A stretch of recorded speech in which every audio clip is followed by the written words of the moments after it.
So there's, in the yards and grounds of the chapel here, there's a juvenile Latrodectus in every prairie dog hole.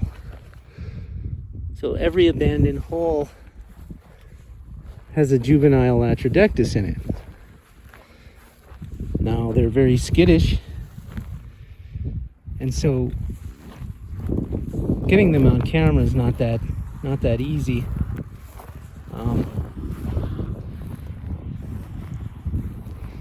But every one of them has web, and every one of them has a juvenile Latrodectus. So large population density here. This is a nice one. See, it's kind of shrouded and covered.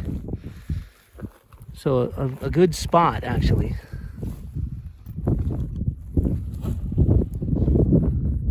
And just a minute amount of webbing.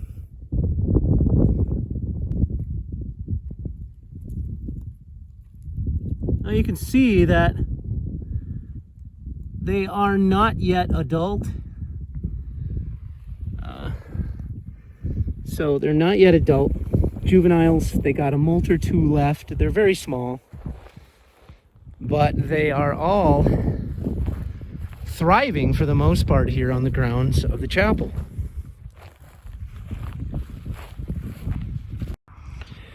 Here's another one. I can see her just on the top side of the hole there. I don't know if I'll be able to get close. They're very skittish.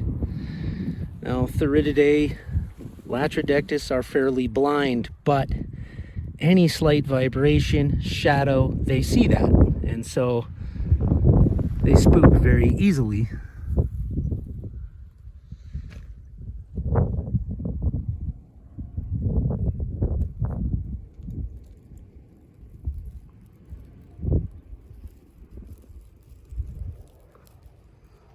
As you can see, very handsome.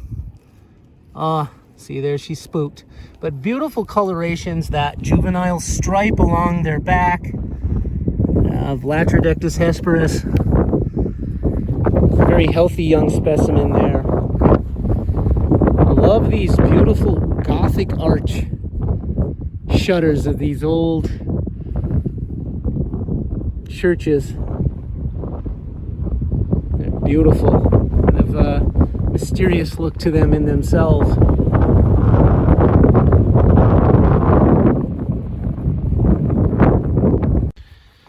Now finally, I think I've found a mother. Just judging by her size alone, I can say that she's probably a 2-year-old.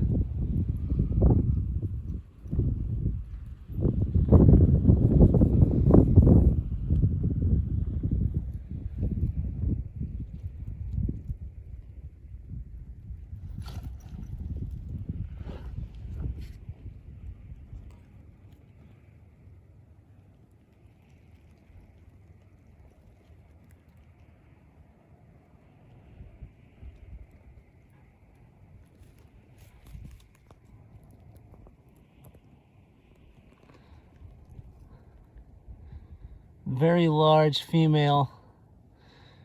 So I'm going to say that she is in her 2nd year. Again, these abandoned prairie dog burrows of the chapel here. And interestingly, very good habitat. Very dry, arid. This is a high bench here that the chapel or the church is on. And so it's actually really good Latrodectus habitat, as you can see.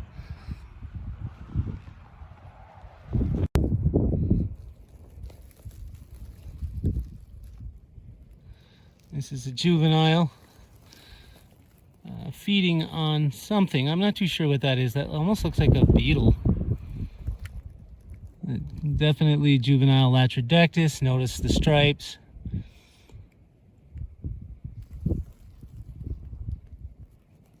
Beautiful specimen as it takes care of its prey there, wrapping it up and taking it back into its hide.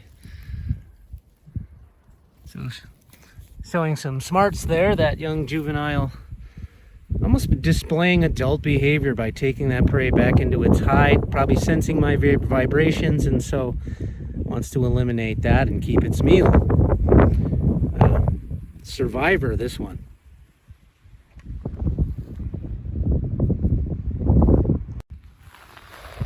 And so, as usually the case with Latrodectus, there's other spiders.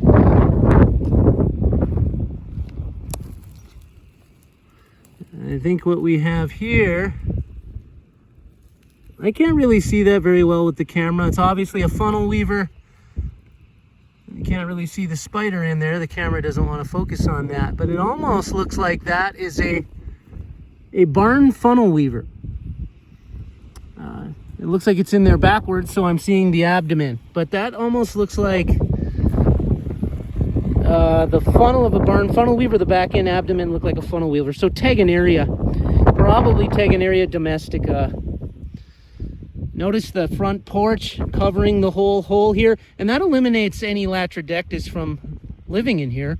That funnel weaver takes it over, a lot like the grass spider Eglanopsis. Another juvenile. I wouldn't even say this is juvenile. This is a spiderling.